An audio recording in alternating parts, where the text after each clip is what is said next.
All right, so I want to talk a little bit about religion for real. Religion is a word that we just, like many other words, will throw around not knowing what it actually is. And I'm doing this because people often confuse the Bible with religion. The Bible is an anti-religious book when you actually open it and read it without the religious,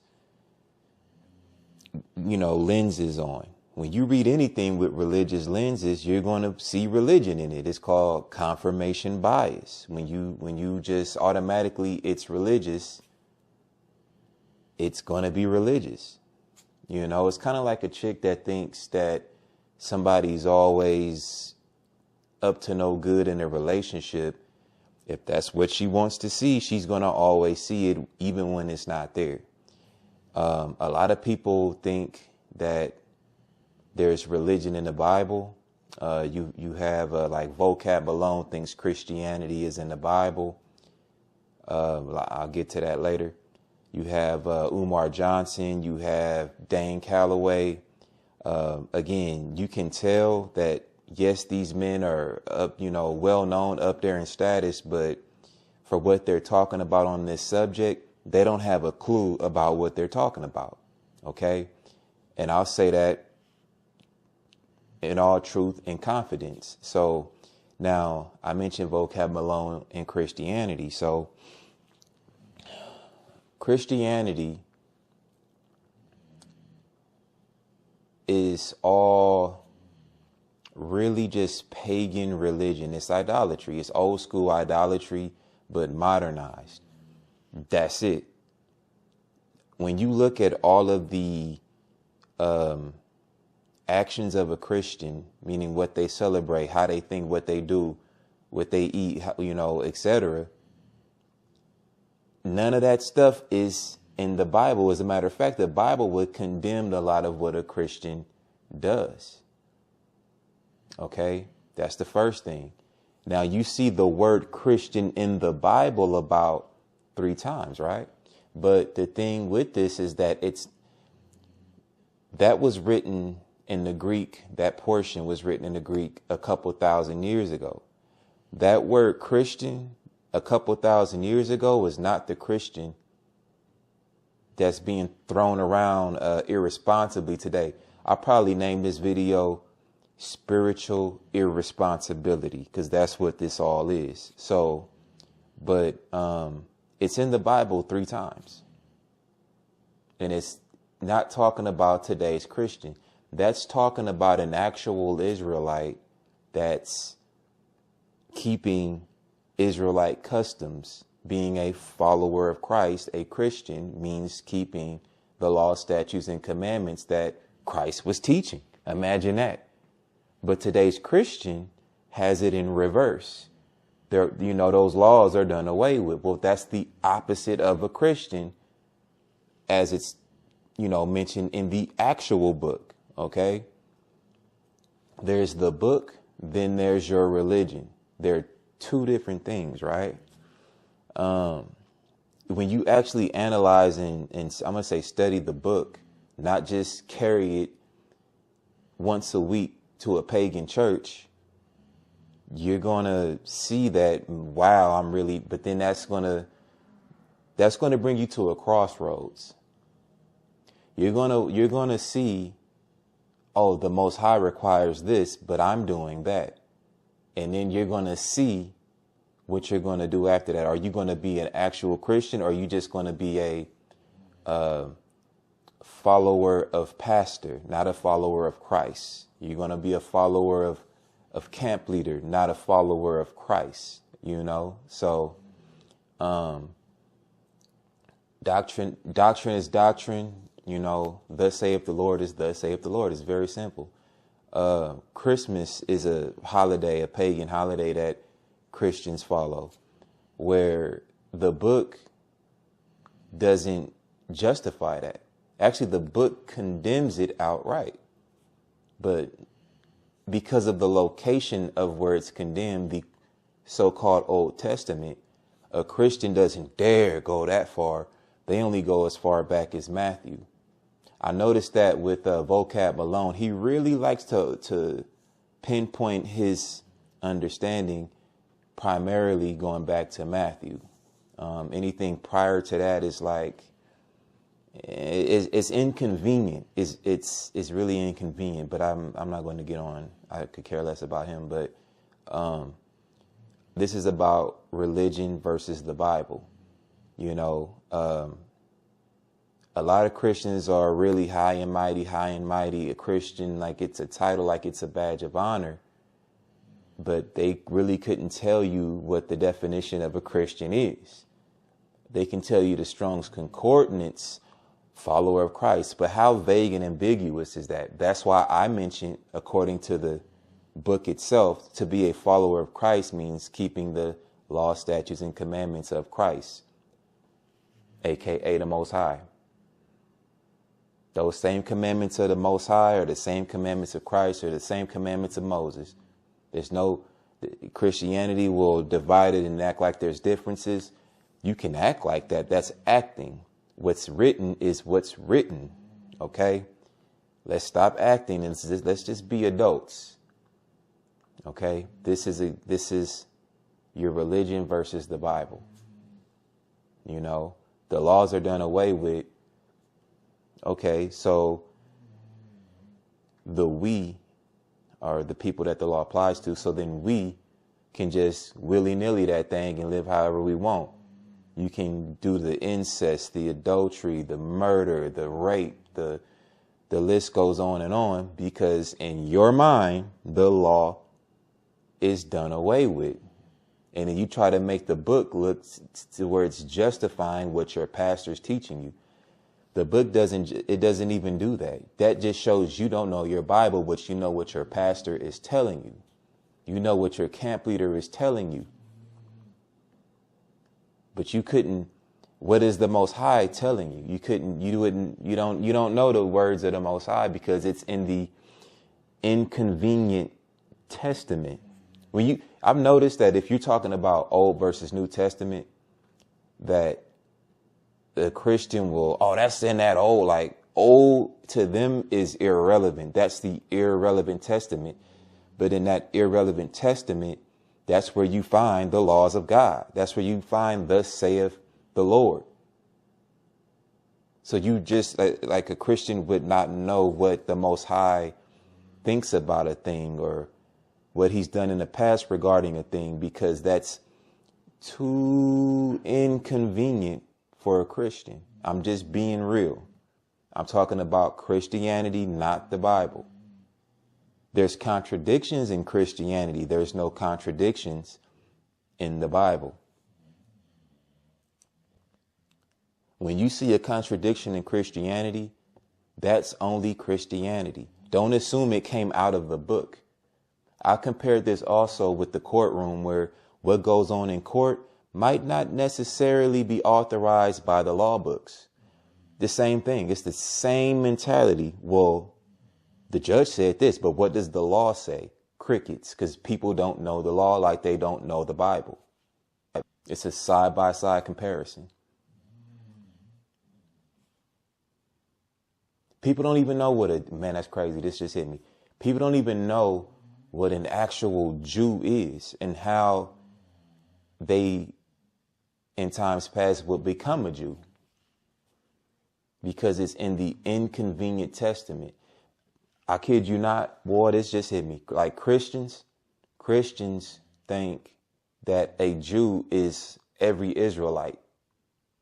You know, they think that when they see Jew, that's every son of Jacob. So when they trying to justify, Jew, Gentile, when they're trying so hard to justify what their pastor taught them, let me be clear. When they're trying to justify what their pastor taught them about non-Israelites being a part of the covenants and all of that, they see Gentile, they see Jew, they do this. Well, my pastor said, your pastor's wrong. You don't know what a Jew is. He don't know what a Jew is, because, again, a Jew is a son of Judah in most part. So a son of Judah is a son of Judah. That's not all tribes. Jew is short for Judah. So don't assume that don't assume when you see Gentile that that's a non-Israelite. Well, where did the other 11 tribes go? Those are your Gentiles.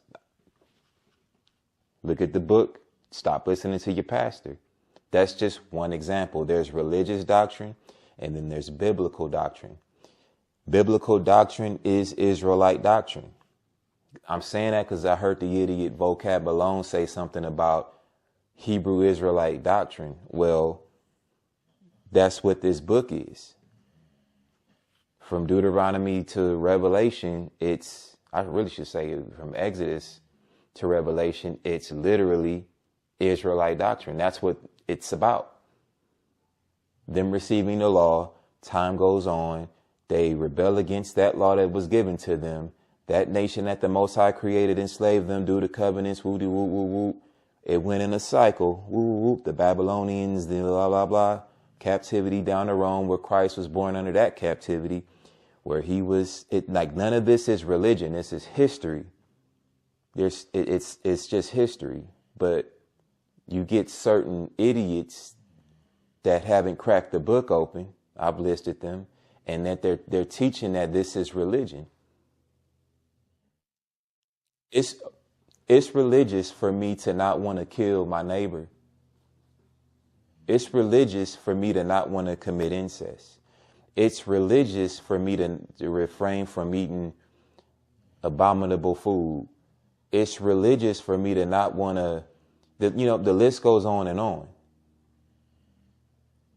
I don't see how it's just the requirements that the Most High created in the nature that the Most High created also.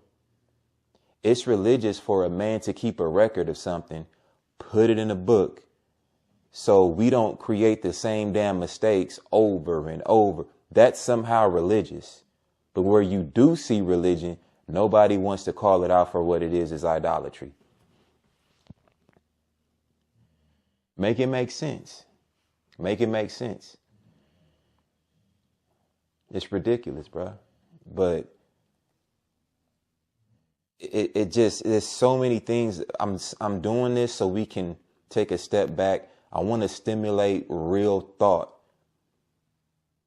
for those of us that are not worshiping certain people. If you want to worship your camp leader, your pastor, this is not for you. Just leave. I don't even leave a comment, because then you're expressing how you feel, and I just don't care. This is for genuine people that are free to step back and analyze things to make a genuine change. This video is dedicated to you. Okay? What is religion? What is the Bible? Is the Bible pro-religion? I mentioned earlier. So one of my favorite books is Daniel. I've said that repeatedly. One of them is the book of Daniel, right? So in the book of Daniel, chapter 2, there's a statue. The statue is like 4 different metals and, clay near the bottom. The metals represent nations. For example, Babylon is the head of gold. It says that verbatim. Then you have subsequent kings after that to different nations. But people focus on that. It's really about the statute, right? That statute is a man, an idol. The same thing we worship today, whether you admit it or not. You judge by fruits. If I see you worship, general such and such, a captain such and such, or pastor such and such, I see that you worship. These men can't be wrong to you even when they're clearly wrong. You have confirmation bias.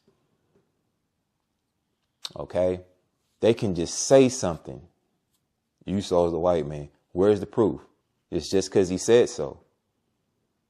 The law's done away with. Pastor such and such said it. Prove it. Well, where you took me to doesn't say that. You just show that you don't know what you're talking about. It's just that simple. But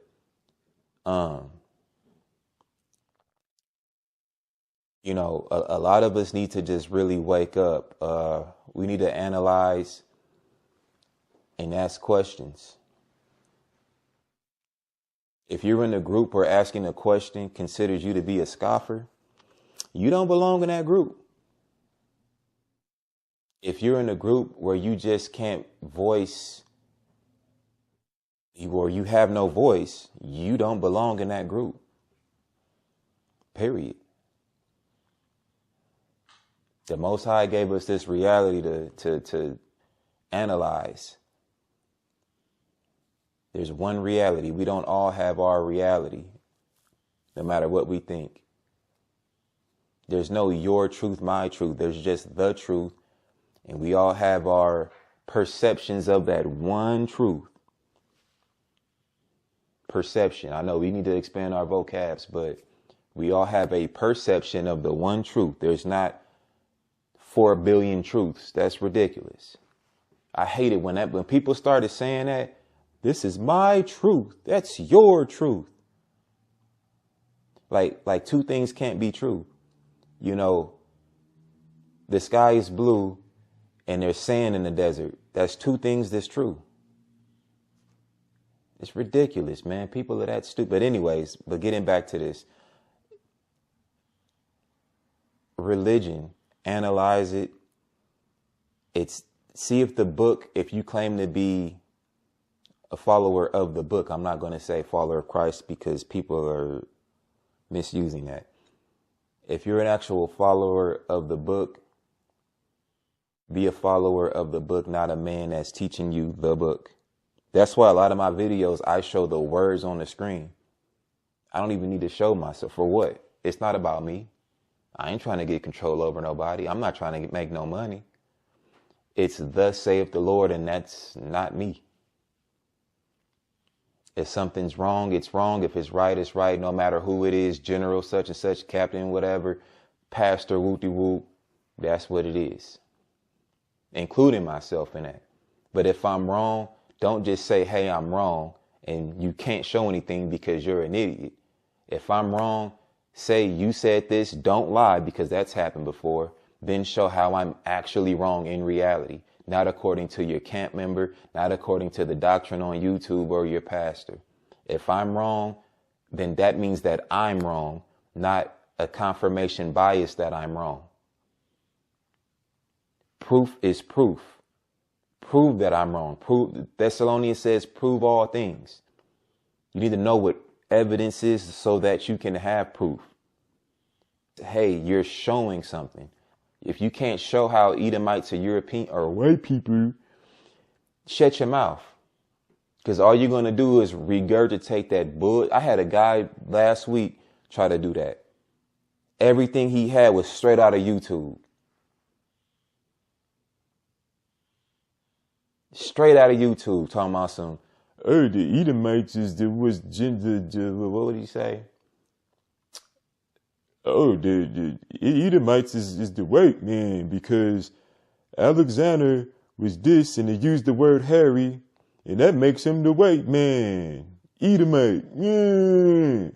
This same bullshit. And it's just, we ought to be embarrassed. Like, no wonder people look at, I'm going to be specific. No wonder people look at camps the way they look at camps. I'm not going to say Israelites because that's only the spirit you see in camps. Not all of them, but the main majority.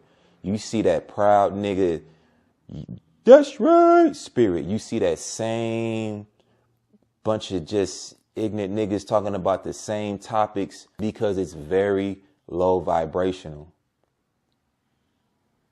It's very low vibrational. If you're not rocking with a camp, then you're not in the truth. It's crazy. But I just wanted to put this out again to stimulate thought. So that's all I have for now, as it is written, and I'm out.